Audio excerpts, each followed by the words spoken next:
Assalamu alaikum students, my name is Abdullah Asghar Rajput and you guys are watching AK Coaching Center।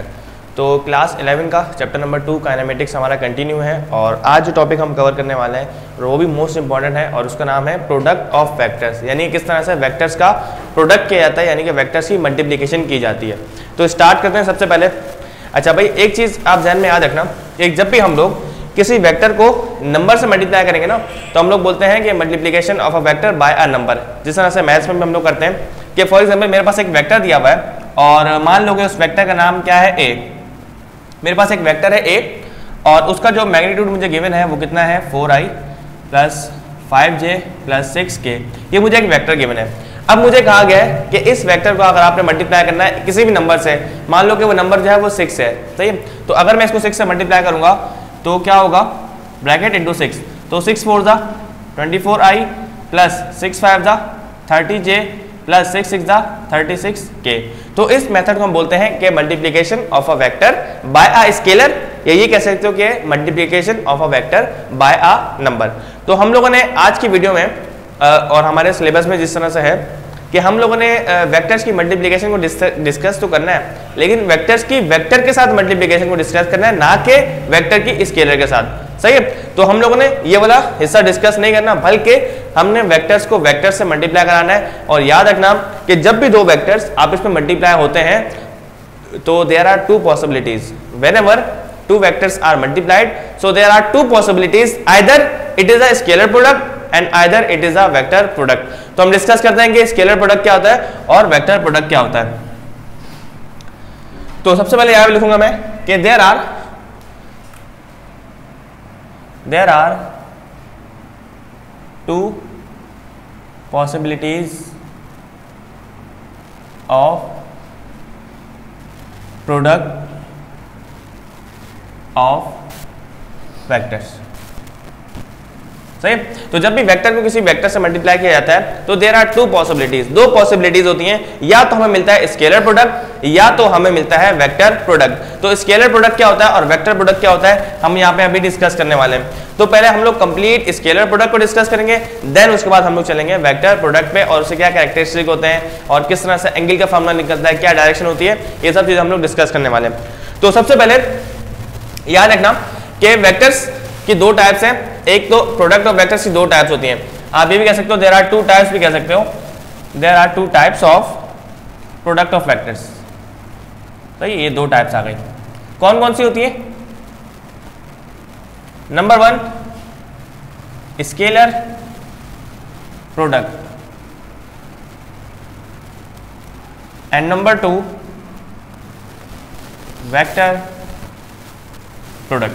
अच्छा, scalar product का मतलब क्या होता है भाई? स्केलर प्रोडक्ट का मतलब ये होता है कि जब भी whenever a vector is multiplied by a vector, जब भी किसी भी वेक्टर को आप किसी वेक्टर से मल्टीप्लाई करवाओ और आंसर में आपके पास एक स्केलर क्वांटिटी आ जाए, so that kind of product is called scalar product. दोबारा सुन लें, तो जब भी किसी वेक्टर को वेक्टर से मल्टीप्लाई करवाया जाए और आंसर में हमें स्केलर क्वांटिटी मिल जाए तो ऐसे प्रोडक्ट को हम लोग बोलते हैं स्केलर प्रोडक्ट। अच्छा, स्केलर प्रोडक्ट का एक और नाम भी होता है, स्केलर प्रोडक्ट को हम लोग यूजुअली डॉट प्रोडक्ट भी कह रहे होते हैं, डॉट प्रोडक्ट, सही है। अच्छा, और वेक्टर प्रोडक्ट क्या होता है? Whenever two vectors are multiplied, जब भी दो वेक्टर्स आपस में मल्टीप्लाई हो और आंसर में भी हमें वेक्टर क्वांटिटी मिल जाए तो ऐसे प्रोडक्ट को हम लोग बोलते हैं वेक्टर प्रोडक्ट। यानी कि जब भी दो वेक्टर्स मल्टीप्लाई हो, whenever two vectors are multiplied with each other and we get a vector quantity in the answer and the result, so that type of product is called vector product। और vector product को हम लोग cross product भी कह रहे होते हैं। तो ये आ गया स्केलर प्रोडक्ट और ये आ गया वेक्टर प्रोडक्ट। तो आज की वीडियो में हम लोग स्केलर प्रोडक्ट को डिस्कस करेंगे कि स्केलर प्रोडक्ट क्या होता है।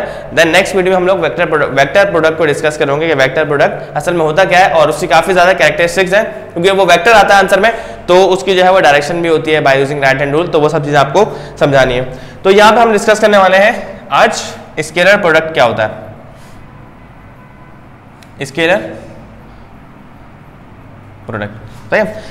अच्छा, एग्जाम्पल से भी समझाऊंगा और एग्जाम्पल लिखा भी दूंगा बाद में। अब पहले आपको एग्जाम्पल समझा देता हूँ कि स्केलर प्रोडक्ट असल में होता क्या है। भाई, आप लोगों ने वर्क डन पढ़ा होगा क्लास 9 और 10 में कि वर्क डन क्या होता है। सही। वर्क डन बराबर होता है फोर्स मल्टीप्लाई बाय डिस्प्लेसमेंट के, यानी कि जब भी फोर्स को मल्टीप्लाई किया जाता है डिस्प्लेसमेंट से तो आंसर में हमें क्या मिलता है, वर्क डन मिलता है। तो इसको मैं आप इस तरीके से समझाता हूं कि मेरे पास एक वेक्टर है फोर्स एक वेक्टर है, इसके ऊपर मैंने डाल दिया एरो। अच्छा, उसके बाद मेरे पास आता है डिस्प्लेसमेंट, ये आ गया डिस्प्लेसमेंट क्या है, एक वेक्टर है, डिस्प्लेसमेंट के ऊपर क्या आ गया, एरो। अब जब भी फोर्स मल्टीप्लाई होती है डिस्प्लेसमेंट के साथ तो हमें आंसर में एक क्वांटिटी मिलती है, फिजिकल क्वांटिटी, जिसे हम लोग यूजुअली कहते हैं वर्क डन। और हमेशा याद रखना कि work done is a scalar quantity, work done का मैग्नीट्यूड होता है लेकिन वर्क डन की कोई डायरेक्शन नहीं होती, इसीलिए हम लोग कहते हैं कि work done is a scalar quantity. Then such type of product, ऐसा प्रोडक्ट कहलाता है स्केलर प्रोडक्ट या तो डॉट प्रोडक्ट। सही है।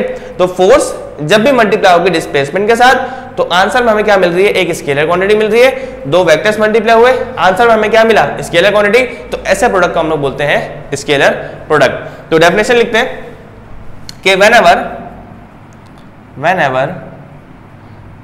two vectors are multiplied with each other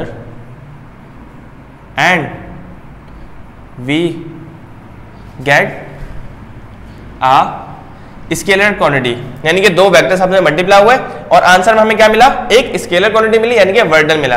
and we get a scalar quantity, then such type of product is called vector product. सही। ऐसे product को हम लोग क्या बोलते हैं, वेक्टर प्रोडक्ट। अच्छा, वेक्टर प्रोडक्ट को डॉट प्रोडक्ट क्यों कहा जाता है, ये चीज भी मैं आपको समझाता हूं कि जब भी हम लोग वेक्टर यानी कि स्केलर प्रोडक्ट को यहां पे वेक्टर प्रोडक्ट लिखते हैं, यहां पे स्केलर प्रोडक्ट आएगा, स्केलर प्रोडक्ट। सही। स्केलर प्रोडक्ट को हम डिस्कस करें तो whenever two vectors are multiplied with each other and we get a scalar quantity then such type of product is called scalar product. यानी कि जब भी दो वेक्टर्स मल्टीप्लाई हो और आंसर में हमें क्या मिले, एक स्केलर क्वांटिटी मिले, तो ऐसे प्रोडक्ट को हम लोग बोलते हैं वेक्टर प्रोडक्ट। अच्छा, स्केलर प्रोडक्ट को डिनोट करने का एक तरीका होता है, इसको हम लोग डिनोट करते हैं एक डॉट से। यानी कि जब भी आपके पास ऐसे लिखा हुआ हो a डॉट बी लिखा हुआ हो या आपके पास f डॉट d लिखा हुआ हो तो आप समझ जाना बात हो रही है स्केलर प्रोडक्ट की। स्केलर प्रोडक्ट या तो हम इसको बोलते हैं डॉट प्रोडक्ट, क्योंकि इनके बीच में क्या आ रहा है, डॉट आ रहा है, इसलिए हम लोग क्या बोलते हैं इसको, डॉट प्रोडक्ट। तो हम ये कह सकते हैं कि scalar product is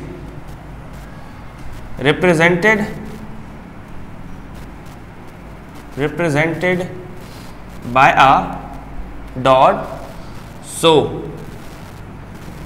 that's why it is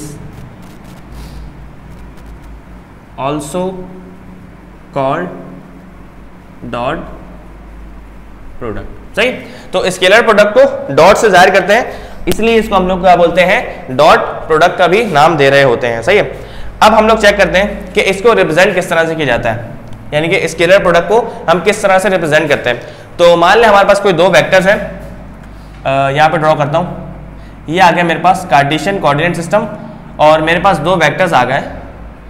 एक वेक्टर आ गया, मान लो कि ये आ गया वेक्टर p और ये मेरे पास एक वेक्टर है, इसका नाम है मान लो q। सही। एक वेक्टर है q और एक वेक्टर आ गया मेरे पास p, ये इनके दरम्यान में बनने वाला थीटा है। सही है, वेक्टर p और वेक्टर q। अच्छा, अब इनको मैं डिनोट कैसे करूंगा कि वेक्टर p और q है ना, तो इनको मैं कैसे लिखूंगा, इनको मैं लिखूंगा p डॉट q। सही है, क्योंकि बात इसकी हो रही है स्केलर प्रोडक्ट की और स्केलर प्रोडक्ट को हम लोग डॉट से जाहिर कर रहे होते हैं। तो p डॉट q का मतलब क्या है, जब भी याद रखना डॉट हटेगा, ये मैंने आपको समझाया था रेजोल्यूशन ऑफ वेक्टर में कि जब भी डॉट हटता है तो कॉस आता है और क्रॉस हटता है तो साइन आता है। तो जब भी आप कॉस हटाओगे, कॉस थीटा को रिमूव करोगे तो हमेशा आपके पास कॉस थीटा आएगा और जब भी क्रॉस को रिमूव करोगे तो आपके पास क्या आएगा, साइन थीटा। तो p डॉट q है, दोनों वेक्टर्स हैं, दोनों के ऊपर क्या आ गया, एरो आ गया। पी डॉट क्यू की जगह कुछ भी हो सकता है, ए डॉट बी भी हो सकता है, तो वैसे हम लोग जनरली ए डॉट बी ले रहे होते हैं, मैंने यहाँ पे पी डॉट क्यू ले लिया। तो अगर आप कंफ्यूज हो रहे हो तो आप ए डॉट बी ले लेना, सही है।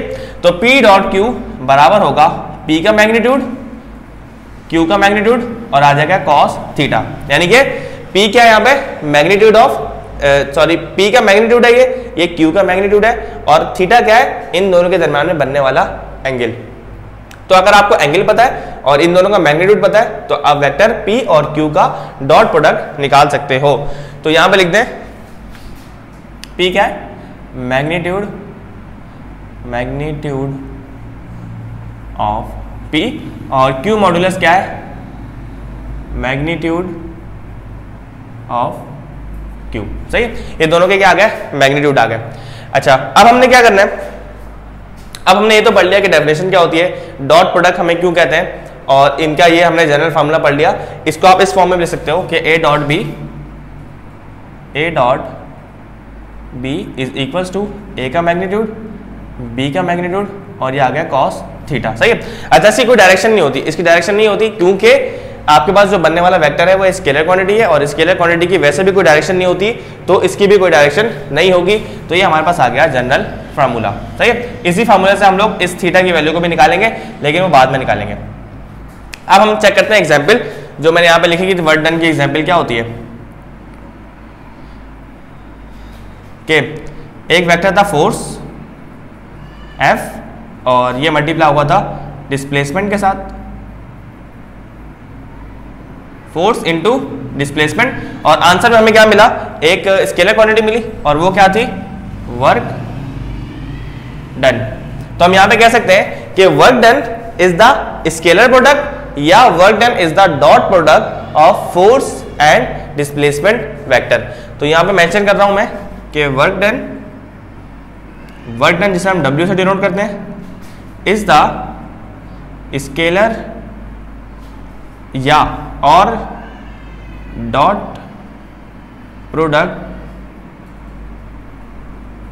प्रोडक्ट ऑफ फोर्स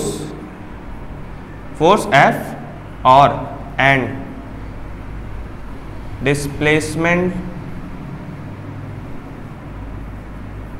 D, सही है। तो वर्क डन, फोर्स और डिस्प्लेसमेंट में क्या होता है, डॉट प्रोडक्ट होता है, सही है। ये आ गई इसकी एग्जांपल। अच्छा, अब हम डिस्कस करते हैं कि वर्क डन जो है वो मैक्सिमम कब होता है, वर्क डन मिनिमम कब होता है, और वर्क डन जो है वो नेगेटिव कब हो सकता है। और ये चीजें डिपेंड करती हैं इन एंगल्स पर। जैसे ये एंगल होगा उस वैल्यू पे डिपेंड करेगा आपका इसका मैक्सिमम, या तो वर्क डन मैक्सिमम होगा या मिनिमम होगा या नेगेटिव होगा। तो उसको डिस्कस करते हैं। अच्छा, तो अभी हमने डिस्कस करना है कि स्केलर प्रोडक्ट कब मैक्सिमम होता है, कब मिनिमम होता है और कब नेगेटिव होता है। तो उसके लिए अभी मैंने यहाँ पे आपके सामने फार्मूला लिखा था, और वो फार्मूला क्या था कि A dot B is equals to A B cos theta. तो यानी कि जब भी डॉट आता है, यानी कि स्केलर प्रोडक्ट में हमेशा क्या आता है, कॉस थीटा। तो कॉस थीटा के फंक्शन के कुछ आपको चीजें मेन चीजें ये पता होनी चाहिए कि कॉस थीटा, यानी कि कभी जब भी कॉस की वैल्यू 0 होगी तो कॉस 0 डिग्री बराबर होता है 1 के। आपके पास अगर साइंटिफिक कैलकुलेटर है तो आप पुट करके चेक कर सकते हो कि cos 0 डिग्री का आंसर हमेशा क्या आएगा, 1 आएगा, और cos 90 डिग्री हमेशा बराबर होता है 0 के, और cos 180 डिग्री बराबर होता है -1 के। तो ये तीन चीजें आपको पता होनी चाहिए, सही है। जब भी आप डिस्कस करोगे मैक्सिमम स्केलर प्रोडक्ट, मिनिमम और नेगेटिव स्केलर प्रोडक्ट, तो ये तीन चीजें आपको पता होनी चाहिए। अच्छा, अब हम क्या करेंगे, सबसे पहले मैक्सिमम स्केलर प्रोडक्ट कब होता है। मैक्सिमम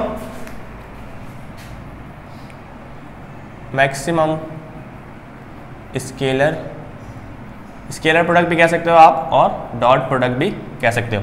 अच्छा, स्केलर प्रोडक्ट मैक्सिमम कब होता है, मैं यहाँ पे ड्रॉ कर रहा हूँ दो वेक्टर्स, सही है। अच्छा, अब एक चीज आपको समझा दूं कि पैरेलल का मतलब क्या होता है। भाई पैरेलल का मतलब ये होता है कि डायरेक्शन का सेम होना। दो ऐसी लाइंस, अब ये दो लाइंस हैं वो पैरेलल हैं। ये लाइंस पैरेलल क्यों है, क्योंकि ये दोनों लाइंस कभी भी आपस में मीट नहीं करेंगी और इन दोनों की डायरेक्शन बिल्कुल सेम है। अगर ये दो मार्कर हैं, इन दोनों मार्कर की डायरेक्शन बिल्कुल सेम है, इसका मतलब ये दोनों क्या है, पैरेलल है। अगर मैं आपसे बोलूं कि दो वेक्टर्स आपस में पैरेलल हैं, इसका मतलब ये है कि वो दोनों वेक्टर्स एक ही एक्सिस पर हैं। चाहे तो वो एक्सिस x एक्सिस हो सकता है, चाहे तो वो y एक्सिस हो सकता है, और चाहे वो z एक्सिस भी हो सकता है। तो यहाँ पे मैंने ड्रॉ किया है कार्टेशियन कोऑर्डिनेट सिस्टम और मैंने दो वेक्टर्स ले लिए और वो दोनों वेक्टर्स हैं वो या तो एक्स एक्सिस पे होंगे या दोनों वाई पे होंगे या दोनों जेड पे होंगे। तो हम मान लेते हैं कि वो दोनों वेक्टर्स जो है वो कहाँ पे है एक्स एक्सिस में। ये आपका एक्स एक्सिस, ये आ गया वाई एक्सिस और ये आ गया जेड एक्सिस। तो ये पहला वेक्टर भी इधर और दूसरा वेक्टर भी इधर, यानी कि वो दोनों वेक्टर्स क्या है पैरेलल है और जब भी कोई चीज पैरेलल होती है तो उसका एंगल जो है वो 0 डिग्री होता है। तो यहां पे मैं लिख दूंगा कि theta is equals to 0 degree. तो जब थीटा बराबर होगा 0 डिग्री के तो हम क्या करेंगे कि हमारे पास ए डॉट बी बराबर होता है ए बी कॉस थीटा के और हमें पता है कि थीटा 0 डिग्री है। मेरे पास दो वेक्टर्स हैं, एक वेक्टर ए है और वेक्टर बी है और वो दोनों पैरेलल हैं। मैंने यहाँ पे वेक्टर ए बना दिया और मान लो ये वेक्टर बी बना दिया और उन दोनों की डायरेक्शन सेम है। इसका मतलब वो दोनों क्या है पैरेलल है, एक ही एक्सिस पर है। तो थीटा क्या होगा 0 डिग्री और जब भी थीटा 0 डिग्री होगा तो यहाँ पे आप पुट करोगे 0 डिग्री तो आपके पास क्या आ जाएगा ए बी कॉस 0 डिग्री और हमें पता है कि कॉस 0 डिग्री बराबर होता है 1 के। तो यहाँ पर आ जाएगा ए बी और ब्रैकेट में 1 और ए बी को 1 से मल्टीप्लाई करोगे तो आपके पास आ जाएगा ए बी। इसका मतलब जब भी दो वेक्टर्स आपस में पैरेलल होते हैं यानी कि सेम डायरेक्शन में होते हैं तो उनका डॉट प्रोडक्ट क्या होता है मैक्सिमम होता है। तो हम यहां पे लिख सकते हैं कि if two vectors are parallel so their dot product will be maximum। सही, शॉर्ट फॉर्म लिख रहा हूं मैक्स। सही, अगर दो वेक्टर्स आपस में पैरेलल होंगे तो उनका डॉट प्रोडक्ट 0 होगा। याद रखना कि डॉट प्रोडक्ट 0 होगा, क्रॉस प्रोडक्ट 0 नहीं होगा।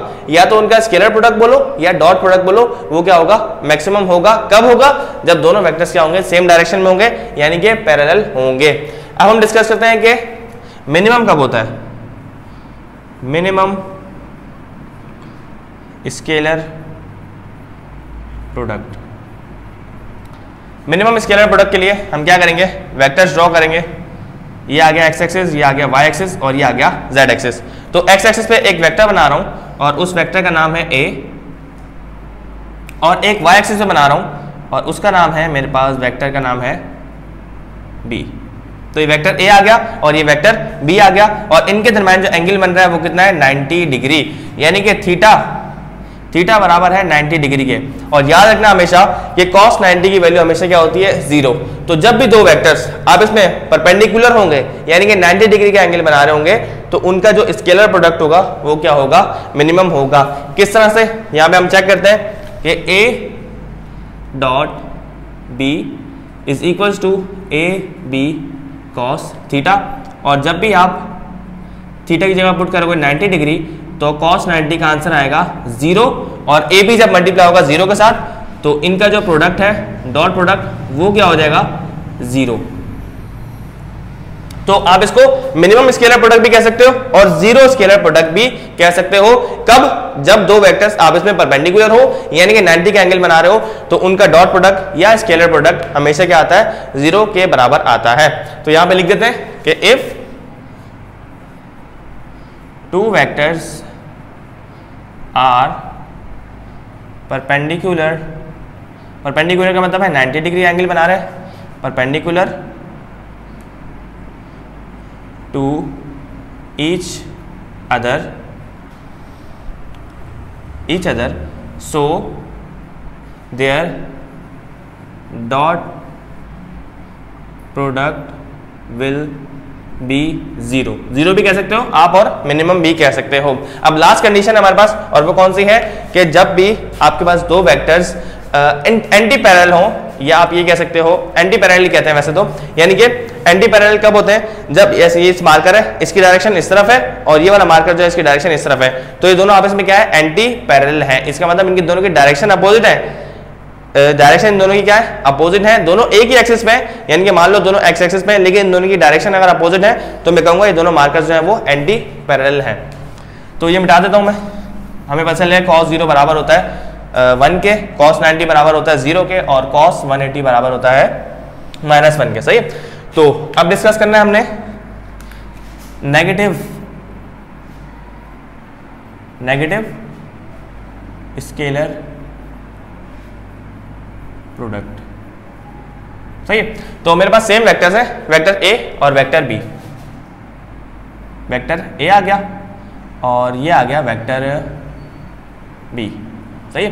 अगर आप वेक्टर ए की डायरेक्शन देखो तो वेक्टर ए की डायरेक्शन क्या है, उस तरफ, और वेक्टर बी की डायरेक्शन क्या है, इस तरफ। तो इनके दरम्यान जो एंगल बन रहा है थीटा, वो कितना है, theta is equal to 180 degree. और याद रखना ये cos 180 डिग्री हमेशा बराबर होता है किसके, -1 के। cos 180 degree is equal to -1। तो इनका प्रोडक्ट क्या होगा, यहां पे चेक करते हैं। A dot B is equal to A B cos theta, सही है। ए बी cos थीटा की जगह आ जाएगा 180 डिग्री, और cos 180 डिग्री बराबर होता है -1 के। तो ये आ जाएगा ए बी और ब्रैकेट में आ जाएगा -1, सही है। तो ए डॉट बी बराबर हो गए -a b के, यानी कि जब भी दो वेक्टर्स आप इसमें एंटी पैरेलल होंगे तो उनका डॉट प्रोडक्ट हमेशा क्या आएगा, नेगेटिव आएगा। तो उसको लिख देते हैं यहाँ पे, if two vectors are anti parallel to each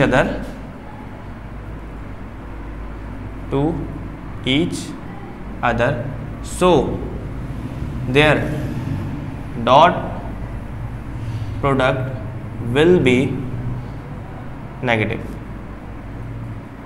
सही है। तो उनका डॉट प्रोडक्ट हमेशा क्या आएगा, नेगेटिव आएगा। कब, जब वो दोनों एंटी पैरेलल होंगे। अच्छा, तो मैंने आप लोगों को प्रीवियस वीडियो में और या तो इससे प्रीवियस वीडियो में ये चीज़ बता चुकी थी कि हम लोग यूनिट वेक्टर्स हम लोगों ने फिक्स कर दिए हैं, यानी कि एक्स एक्सिस पे हमने एक यूनिट वेक्टर फिक्स कर दिया है, जिसे हम लोग कहते हैं कि वो वेक्टर कौन सा है, वेक्टर आई कैप है। यूनिट वेक्टर है ना, तो उससे हम लगाते हैं कैप, यानी कि आई कैप, सही है। इस तरह से वाई एक्सिस पे एक वेक्टर फिक्स कर दिया है जिसे हम लोग बोलते हैं जे कैप, और जेड एक्सिस पे एक वेक्टर फिक्स कर दिया है उसे हम लोग बोलते हैं के कैप, सही। अच्छा, तो हम डिस्कस कर क्यों रही है, क्योंकि हम लोगों ने यहाँ पर हेडिंग आप देख सकते हैं कि scalar product of unit vectors, यानी कि जब भी यूनिट वेक्टर्स का स्केलर या डॉट प्रोडक्ट निकाला जाता है तो हमारे पास क्या होता है।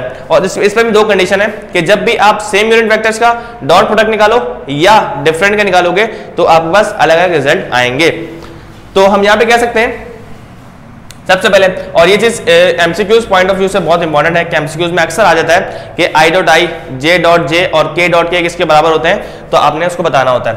तो एक छोटा सा कॉन्सेप्ट है, वो क्या है, I dot I is equals to J dot J is equals to और के डॉट के इज इक्वल्स टू। अच्छा, आई डॉट आई किसके बराबर होना चाहिए, जैसे हम लोगों ने अभी यहाँ पे डिस्कस किया कि ए डॉट बी बराबर होता है ए बी कॉस थीटा के, तो इसी तरह से आई dot I I I cos theta के बराबर होना चाहिए ना। जैसे ए डॉट बी बराबर होता है ए बी कॉस थीटा के, तो उसी तरह से आई डॉट आई बराबर होगा आई आई कॉस थीटा के, सही है। अच्छा, आई क्या है, I is the unit vector along X axis, I unit vector है अलोंग एक्स एक्सिस। तो इसका जो एंगल होगा वो क्या, और ये बात हमेशा याद रखना कि यूनिट वेक्टर का मैग्नीट्यूड 1 होता है। जैसे मैं आपको बता चुका था कि यूनिट वेक्टर बोलते ही क्यों है, a vector whose magnitude is 1 और unity is called unit vector. तो ऐसा वेक्टर जिसका मैग्नीट्यूड 1 हो, ऐसे वेक्टर को हम लोग क्या बोलते हैं, यूनिट वेक्टर। तो यहाँ पर ए बी जो है ना, ये दोनों क्या है, मैग्नीट्यूड है, और ये हमारे पास क्या है, एंगल है। तो आई का मैग्नीट्यूड क्या होगा, आई यूनिट वेक्टर है और यूनिट वेक्टर का मैग्नीट्यूड क्या होता है, 1 होता है। तो यहाँ पर आ गया 1। इस आई का मैग्नीट्यूड भी क्या होगा, 1 होगा। दोनों का मैग्नीट्यूड सेम है, दोनों का मैग्नीट्यूड 1 है, तो ये आ गया दोनों की जगह 1।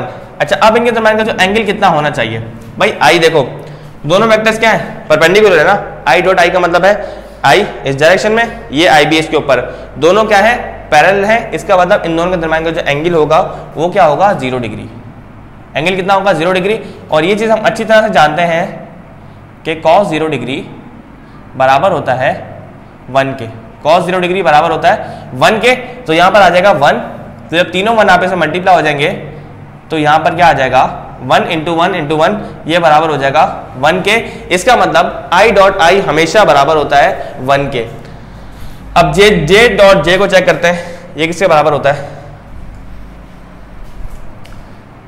जे डॉट जे, सही है। अच्छा जे भी क्या है, यूनिट वेक्टर है, ये जे भी क्या है, यूनिट वेक्टर है, दोनों का मैग्नीट्यूड क्या होगा, सेम होगा, ये बराबर होंगे जे कॉस थीटा के, सही है। जे यूनिट वेक्टर है, इसका मैग्नीट्यूड 1, यूनिट वेक्टर इसका मैग्नीट्यूड 1, कॉस थीटा की जगह क्या आएगा, जे डॉट जे का मतलब है दोनों की डायरेक्शन क्या है, वाई एक्सिस पे, यानी कि दोनों परपेंडिकुलर है, ये भी वाई पे है तो ये भी क्या है, वाई पे है, दोनों परपेंडिकुलर है, तो इनके दरम्यान का एंगल क्या होगा, 0 डिग्री। और हमें पता है cos 0 डिग्री बराबर होता है 1 के, तो इसकी जगह भी क्या आ जाएगा 1 × 1 × 1, तो तीनों 1 को मल्टीप्लाई करोगे तो आंसर आपके पास आ जाएगा 1। इसका मतलब जे डॉट जे भी बराबर होता है 1 के।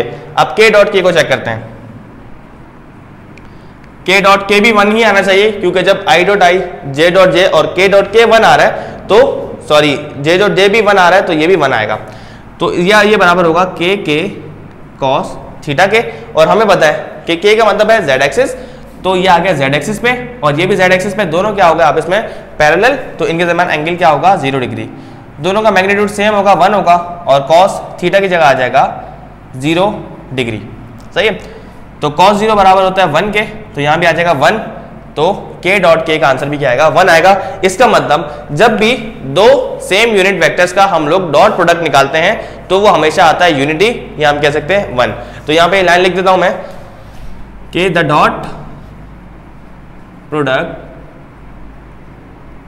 ऑफ टू सेम, ऐसा सेम का बनाना लाजमी है, ये नहीं कि आपको लिखा हुआ कि डॉट प्रोडक्ट ऑफ 2, आपने 2 तक पढ़ा और आपने 1 लगा दिया, 2 सेम लिखा हुआ आएगा तब हमेशा इनका आंसर क्या आएगा 1 आएगा। So the dot product of 2 same unit vectors will be 1, सही है। तो हमेशा दो सेम यूनिट वेक्टर्स का प्रोडक्ट क्या, डॉट प्रोडक्ट क्या आता है, हमेशा 1 आता है। अब डिफरेंट का चेक करते हैं, डिफरेंट में क्या होगा,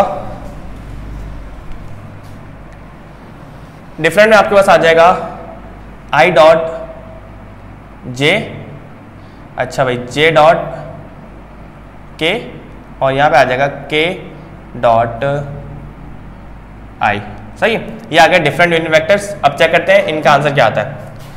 तो सबसे पहले आई डॉट जे का मतलब क्या है, जैसे आप लिखते हो ए डॉट बी बराबर होता है ए बी कॉस थीटा के, इसी तरह से आई डॉट जे बराबर होगा आई जे कॉस थीटा के।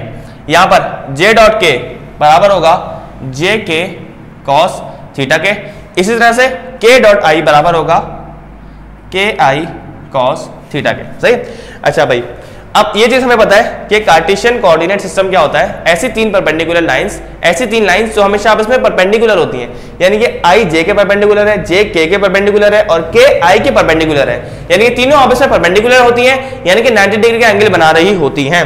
तो आई डॉट जे के दरमियान जो एंगल होगा वो भी क्या होगा 90 डिग्री, और ये चीज हमें पता है कि कॉस 90 डिग्री हमेशा बराबर होता है 0 के। तो यहां पर आई का मैग्नीट्यूड 1, जे का मैग्नीट्यूड भी क्या होगा 1 होगा, यूनिट वेक्टर है, और कॉस एंगल की जगह आ जाएगा 90 डिग्री, क्योंकि ये दोनों क्या है परपेंडिकुलर है, ए यानी कि आई और जे, इनके दरमियान 90 डिग्री का एंगल, तो क्या होगा परपेंडिकुलर। और हमें पता है कि कॉस 90 बराबर होता है 0 के, तो 1 जब मल्टीप्लाई होगा 0 के साथ तो इसका आंसर आ जाएगा 0। इसका मतलब कि जब मैंने डिफरेंट यूनिट वेक्टर्स यानी कि आई और जे को मल्टीप्लाई किया तो मुझे आंसर क्या मिला 0 मिला। यहां पे चेक करते हैं, जे का मैग्नीट्यूड 1, के का मैग्नीट्यूड भी 1, कॉस 90 डिग्री बराबर होता है 0 के, तो इसका आंसर भी क्या मिलेगा मुझे 0 मिलेगा, क्योंकि दोनों वेक्टर्स आपस में क्या है परपेंडिकुलर है। यहां पे चेक करते हैं, के का मैग्नीट्यूड 1, अच्छा भाई आई का मैग्नीट्यूड भी 1, कॉस एंगल की जगह 90 डिग्री और कॉस 90 बराबर होता है 0 के, तो इसका भी मुझे आंसर क्या मिला 0। इसका मतलब कि यहां पे हमने लिखा था कि the dot product of 2 same unit vectors will be 1, यहां पे लिखूंगा मैं the dot product of 2 different unit vectors will be 0। So the dot product of 2 different unit vectors will be 0, सही है। तो लास्ट चीज़ हमारे पास रह गई, और वो लास्ट चीज़ क्या है कि एंगल निकालने का फार्मूला, डायरेक्शन ऑफ, यानी कि आपको थीटा किस तरह से फाइंड करना चाहे, थीटा किस तरह से आप फाइंड कर सकते हो। आपके पास सेम फार्मूला है, फार्मूला क्या होता है हमारे पास, ए डॉट बी बराबर होता है, यहाँ पर हेडिंग डाल लेना कि एंगल, एंगल यानी कि थीटा आप फाइंड कर रहे हो, सही। तो ए डॉट बी बराबर होता है ए बी कॉस थीटा के, आपने ये थीटा फाइंड करना है। तो ए बी यहाँ पे क्या हो रहा है, मल्टीप्लाई, वहां जाके क्या हो जाएगा, डिवाइड हो जाएगा। तो कॉस थीटा बराबर हो जाएगा A dot B divided by A का मैग्नीट्यूड और बी का मैग्नीट्यूड। आप चाहो तो एक मॉड्यूलस डाल के ए बी दोनों को लिख दो, या तो आप सिंपल ए बी भी लिख सकते हो, सही है। अच्छा, यहाँ पे क्या है, कॉस है, वहां जाएगा तो कॉस इनवर्स हो जाएगा, क्योंकि आपने ये एंगल फाइंड करना है ना। तो आप भी क्या करो, यहाँ पे कॉस है, वहां जाएगा तो कॉस इनवर्स हो जाएगा, तो हमें इस एंगल थीटा का फार्मूला मिल जाएगा, और वो क्या होता है, theta is equals to cos inverse A dot B divided by A का मैग्नीट्यूड और बी का magnitude. So this is the formula to calculate the angle between two vectors.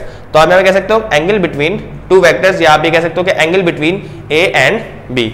जैसे कि हम लोगों ने दो वेक्टर्स बनाए थे ना, ये वेक्टर ए आ गया और ये वेक्टर बी आ गया, सही है। इनके दरम्यान का अगर आपको एंगल थीटा फाइंड करना हो तो आप क्या करोगे, ये वाला फार्मूला लगाओगे। तो यहाँ पे आप मेंशन कर दो कि एंगल बिटवीन